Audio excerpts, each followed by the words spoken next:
Life care ലിമിറ്റഡിൽ നിന്നാണ് പുതിയൊരു നോട്ടിഫിക്കേഷൻ വന്നിരിക്കുന്നത്.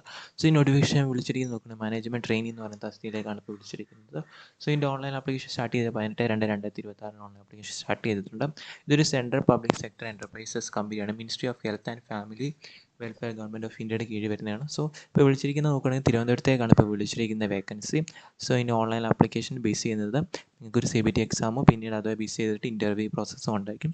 സോ അങ്ങനെയാണ് സെലക്ട് ചെയ്യുന്നത്. സോ ഏതൊക്കെ വേക്കൻസിയാണ്, ഏതൊക്കെ ഡിസിപ്ലിൻസ് ആണ്, ക്വാളിഫിക്കേഷൻ എന്തൊക്കെയാണ് നമുക്ക് നോക്കാം. സോ വന്നിരിക്കുന്ന ഫസ്റ്റ് വേക്കൻസി എഞ്ചിനീയറിംഗിലേക്കാണ്. സോ അതിൻ്റെ ക്വാളിഫിക്കേഷൻ നോക്കുകയാണെങ്കിൽ BA അല്ലെങ്കിൽ BTech in chemical, mechanical, mechatronics, biomedical, instrumentation, applied electronics, electrical and electronics, civil, information technology or computer science with 65% mark ഉണ്ടായിരിക്കണം ഉള്ളവർക്ക് ഇതിലേക്ക് അപ്ലൈ ചെയ്യാം. ടോട്ടൽ വേക്കൻസി 17 വേക്കൻസിയാണ്. സെക്കൻഡ് വിളിച്ചിരിക്കുന്നത് ഫാം എന്ന് പറയുന്ന വേക്കൻസിയാണ്. So full time B farm ഉണ്ടായിരിക്കണം വിത്ത് മിനിമം 65% മാർക്ക് ഉണ്ടായിരിക്കണം. 6 വേക്കൻസിയാണ് വന്നിരിക്കുന്നത്. പിന്നീട് വിളിച്ചിരിക്കുന്നത് മാർക്കറ്റിങ്ങിലേക്കാണ്. ഫുൾ ടൈം ഉണ്ടായിരിക്കണം. ഗ്രാജുവേഷൻ MBA മാർക്കറ്റിംഗ് അല്ലെങ്കിൽ MBA ഡിജിറ്റൽ മാർക്കറ്റിംഗ്, അതും അല്ലെങ്കിൽ 2 വർഷത്തെ PG DBM പഠിച്ചവർക്ക് മാർക്കറ്റിങ്ങിലും ഈക്വലൻ ടു MBA ആയിട്ടാണ് കണക്കാക്കുന്നത്. സോ അത് പഠിച്ചവർക്കും ഇതിലേക്ക് അപ്ലൈ ചെയ്യാം. 65% മാർക്ക് ഉണ്ടായിരിക്കണം. 10 വേക്കൻസിയാണ് വന്നിരിക്കുന്നത്. പിന്നീട് വിളിച്ചിരിക്കുന്നത് ഹ്യൂമൻ റിസോഴ്സസിലേക്കാണ്.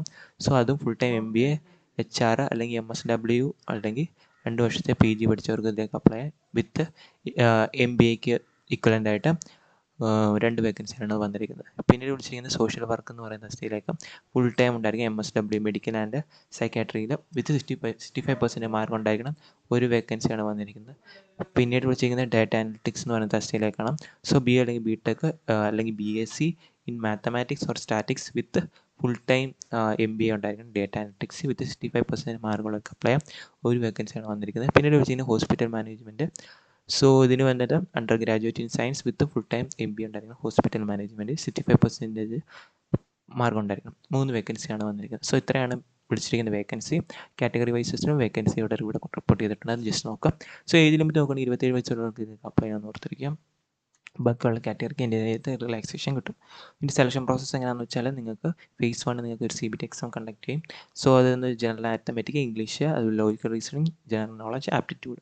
പിന്നീട് പാർട്ട് 2 വരുന്നത് നിങ്ങൾ ഏതാണ് ഡൊമൈൻ അല്ലെങ്കിൽ ഡിസിപ്ലിൻ എടുത്തിരിക്കുന്നത് അതേ ബേസ് ചെയ്തിട്ടായിരിക്കും വരുന്ന 50 മാർക്കിൻ്റെ ക്വസ്റ്റ്യൻസ്. അങ്ങനെ ടോട്ടൽ 100 മാർക്കിൻ്റെ ക്വസ്റ്റ്യൻസ് ആയിരിക്കും. 100 മാർക്കിനായിരിക്കും 90 മിനിറ്റ് ആയിരിക്കും എക്സാം കണ്ടക്ട് ചെയ്യുന്നത്. സോ അത് ക്വാളിഫൈ ചെയ്യുന്നവർ phase 2ലേക്ക് അവർ കൺസിഡർ ചെയ്യും. phase 2 എന്ന് പറയുന്നത് ഇൻ്റർവ്യൂ ബേസിസിലാണ്. സോ phase 2 തന്നെ പല ഡിഫറെൻ്റ് ആയിട്ടാണ് തിരിച്ചിരിക്കുന്നത്. ഫസ്റ്റ് സ്റ്റേജ് എന്ന് പറയുന്നത് പ്രിലിമിനറി ഇൻ്റർവ്യൂ ആയിരിക്കും. സോ അതിൽ പാസ്സാവുന്നവരെ സൈക്കോമെട്രിക് അനാലിസിസിലേക്കും പിന്നീട് ഡോക്യുമെൻറ്റ് വെരിഫിക്കേഷൻ ആൻഡ് പിന്നീട് ഒരു ഫൈനൽ ഇൻ്റർവ്യൂ ഉണ്ടായിരിക്കും. അതും കണ്ടക്ട് ചെയ്യും. സോ അപ്പോൾ അങ്ങനെ ആയിരിക്കും ഫൈനൽ സെലക്ഷൻ വരുന്നത്. ഇതിൻ്റെ ആപ്ലിക്കേഷൻ ഫീ നോക്കുകയാണെങ്കിൽ ജനറൽ അതുപോലെ തന്നെ OBC നോൺ ക്രിമിനൽ ലെയറായിട്ട് വരുന്നത് EWS കാറ്റഗറിക്ക് 1000 രൂപയും ബാക്കി വരുന്ന SC ST PWD കാൻഡിഡേറ്റിനൊന്നും ഫീസ് ഇല്ലെന്ന് ഓർത്തിരിക്കുക. സോ അപ്പോൾ ഇതാണ് മെയിനായിട്ട് വരുന്ന കാര്യങ്ങൾ. എല്ലാ അലവൻസും നിങ്ങൾക്ക് ഇത് പ്രൊവൈഡ് ചെയ്യുന്നുണ്ടായിരിക്കും. ഇല്ലെങ്കിൽ എൻ്റെ ഡിസ്ക്രിപ്ഷൻ ബോക്സിൽ അവിടെ നിങ്ങൾക്ക് നിങ്ങൾക്ക് വെബ്സൈറ്റ് ത്രൂ നിങ്ങൾക്ക് നോട്ടിഫിക്കേഷൻ ഡൗൺലോഡ് ചെയ്യാം. നിങ്ങൾക്ക് വെബ്സൈറ്റ് ത്രൂ നിങ്ങൾക്ക് അപ്ലൈ ചെയ്യാനും പറ്റും. സോ ഓൺലൈൻ ആപ്ലിക്കേഷൻ സ്റ്റാർട്ട് ചെയ്ത ഡേറ്റ് നോക്കി 18/2/2026, ക്ലോസ് ചെയ്യുന്ന ഡേറ്റ് 10/3/2026 ക്ലോസ്. അതിന് മുമ്പ് അപ്ലൈ ചെയ്യാൻ പറ്റുന്നവരെല്ലാം അപ്ലൈ ചെയ്യുക. Thank you.